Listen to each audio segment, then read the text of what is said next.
Today, Friday, the 18th of August, 2023, Bapec entered day 2 of its deliberations. Focus today was on minor seminaries and the propedeutic center. The bishops were concerned about the formation of young boys to the sacred priesthood, and the rectors of the seminaries presented their reports and answered questions of interests from the bishops. The journey to the sacred priesthood begins with a call. It is called a vocation, from the Latin verb vocare, meaning to call. Therefore, the priesthood is not like any other profession. One must first feel called by God and then gives his yes, just like our mother Mary and the prophet Isaiah.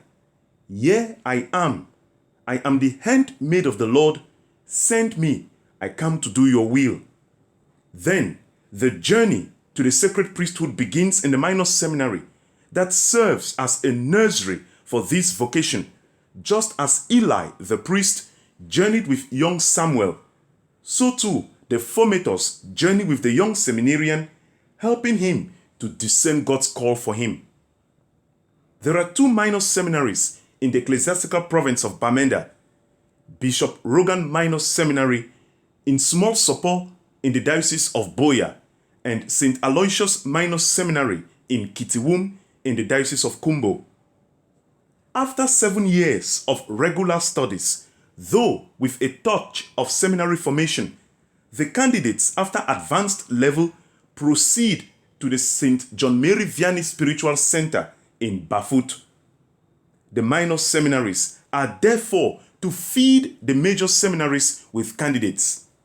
But over the years, there has been the cry that there has been a decline in numbers of those who leave from the minor seminaries to the major seminary.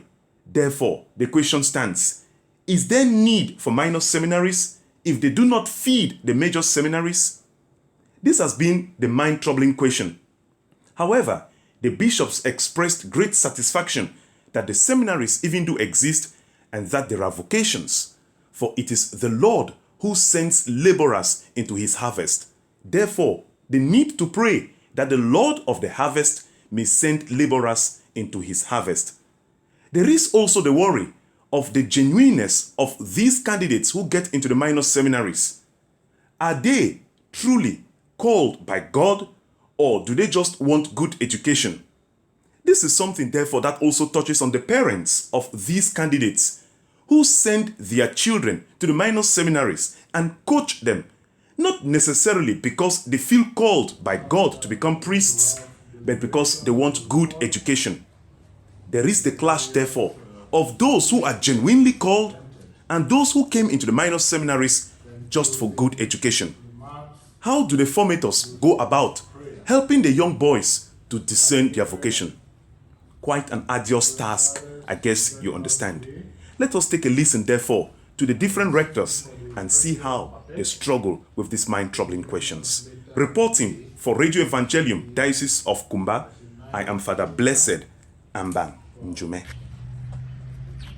My Lord, the Bishop of the Diocese of Kumbo, Monsignor George Nkuo, you are an educationist, and you have listened to the reports presented by the rectors of the minor seminaries and the propedeutic center, looking at the difficulties of enrollment, but at the same time, they're striking the balance between having seminarians being trained and the minor seminaries feeding the major seminaries.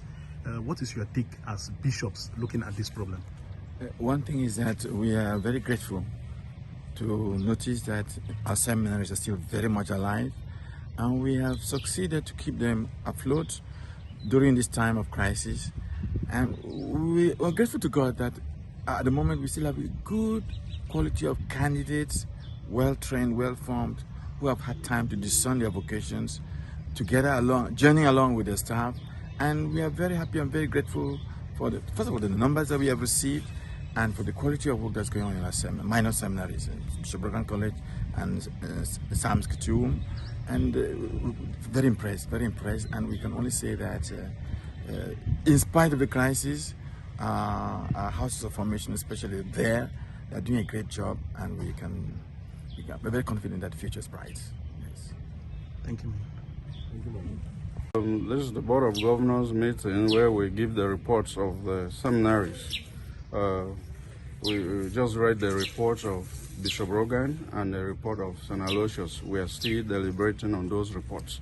So we are just for a short break now. Okay, now as a rector of the minor seminary, what are some of the difficulties you face with as far as bringing up the young seminarians is concerned, channeling them towards this vocation? As a rector of the minor seminaries, especially in the moment of this crisis, we have students from disjointed parents or students who have lost all parents, so they have difficulties paying fees and they want to become priests. So what do? We also need the fees to pay teachers. We don't have any other income anywhere. So there are a lot of difficulties, and then also with behavior. So they behave differently, and we need to help them to grow up with good behavior. So those are some of the difficulties, major difficulties we have among the students. Now, Father, there is this cry about talking about school fees and all of that, but at the same time also talking about the vocation. It is said it is a call, but at the same time, like you say, you have to pay for the staff and all of those. So how do you try to strike that balance between someone who has the vocation to the priesthood but has not got the finances? We may try to help some of the students, but you cannot help everybody. You cannot help everybody. So it's really a difficult situation if you don't have the fees, because where are we going to have the money from? Because I think even in the Bible, salvation is not cheap, right? So salvation is not cheap. You need to try to look for the means as well to be able to get your education. It's just like people may be thinking because it's the church, so we just need to pay for everything. Yeah. But do you do that in the public field? People work night and day, even if you want to be an engineer, you work for it, you pay the money. Even in Cameroon, the issues of even bribery, people bribe themselves with some sums of money, but when you ask a little in the church, people start complaining. So sometimes when you go detailedly and study, you see like some people are even playing games. Yeah, so that's what they are not really that poor. I am Father Jude Visser, Rector, Bishop Rogan Minor Seminary, Support Bunia. Yes, Father, you are the rector of the minor seminary, and there is this cry that the minor seminaries do not really feed the major seminaries. Let us not say minor seminaries, but particularly maybe Bishop Rogan Minor Seminary. What is your take about this worry? It's a general worry. From the inception of the seminary, you always know that those who come to the seminary, they must have the intention of becoming priests. But over the years, people at that tender ages, students are still dangling whether should they become priests or not. When they are admitted in the course of their journey, you discover that some, without signs of vocation, they bow out. We also recommend that they should go out. And it is true that the major seminary is crying that the minor seminaries are not feeding them well with the exact number. You know, God is the one who calls. When God calls, He disposes the candidate. We are only there to journey with them. Some may come with mixed ideas. Some will say, I want to be priest at the end. They are not priests. Some, without even the sign of being called, in the course of formation, they discover that they are priests.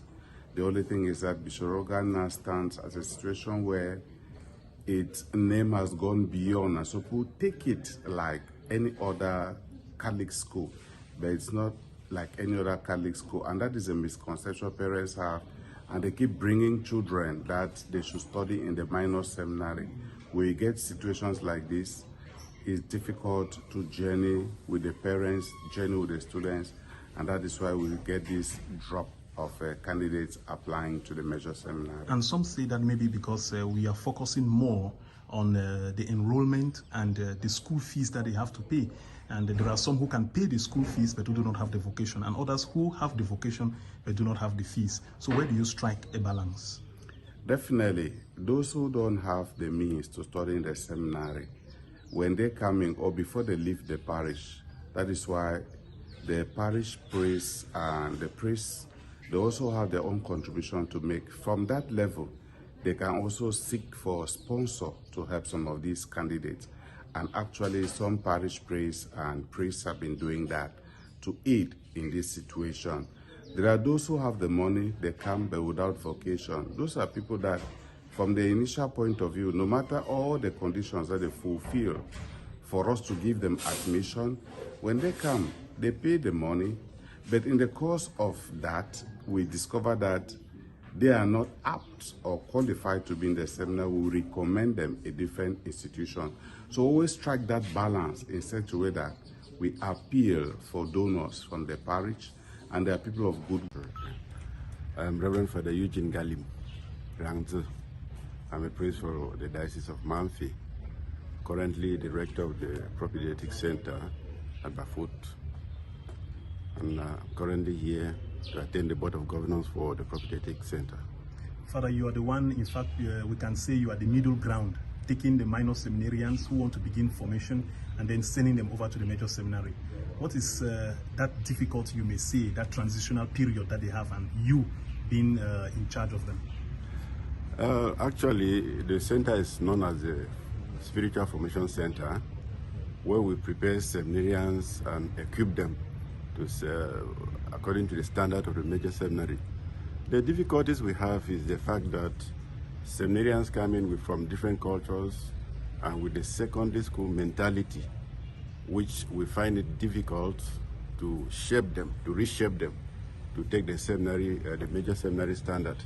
But that notwithstanding, at the end of the academic year, we have realized that there has been a lot of improvement, because going through church documents of the church and all that, they see into it that the seminary formation is different from any other formation outside in the world.